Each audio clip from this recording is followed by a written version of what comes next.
வச்சு 5 வயசுக்கு மார்க் பண்ணி எடுத்துட்டோம் பார்த்தீங்களா? அதே மாதிரி இப்போ நம்ம வந்து 3 வயசுலேருந்து 5 வயசு வரைக்கும் பார்த்தீங்கன்னா 32 வரும் உங்களுக்கு. ஏன் 32 நம்ம வைக்கிறோன்னா, இங்கே வந்து நம்மளுக்கு அறுக்காத்துக்கு இந்த பக்கம் 2 இன்ச் போயிடும், அந்த பக்கம் 2 இன்ச் போயிடும். இப்போ எக்ஸாம்பிள் பாடி வந்து பாப்பாவுக்கு வந்து எவ்வளோ இருக்கும்?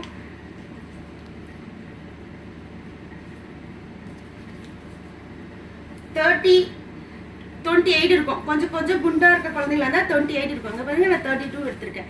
32ல் 4 இன்ச்சு போயிடுச்சுன்னா உங்களுக்கு எவ்வளோ வருது பாருங்க, 28 எக்ஸாக்டாக வந்துடும். நீங்கள் இங்கே ஒரு டாட் போட்டு முடிச்சிடலாம்.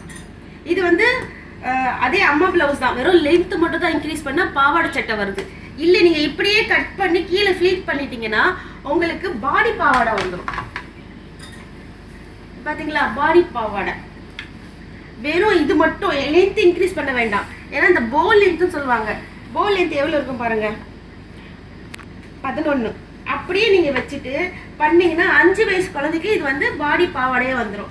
இல்லை நான் பாவாடை சட்டை பண்ண போகிறேன் அப்படின்னு நீங்கள் சொன்னீங்கன்னா, இந்த பாவாடை சட்டைக்கு ஒன்றும் இல்லைங்க, லென்த்து மட்டும் இன்க்ரீஸ் பண்ணிவிட்டு இந்த ஸ்கேல் மட்டும் வச்சு ஒரு கோடு போட்டால் இந்த மாதிரி உங்களுக்கு கிடச்சிரும். ப்ளவுஸும் கிடச்சிரும் உங்களுக்கு. இதில் பார்த்தீங்கன்னா எல்லா பாவாடை கட்டையுமே என்னென்ன வயசு இருக்கோ நம்ம பிரின்சஸ் கட்டோட போர்டு வச்சே, பேக் போர்டு வச்சே நம்ம வந்து கட் பண்ணலாம். தேங்க்யூ.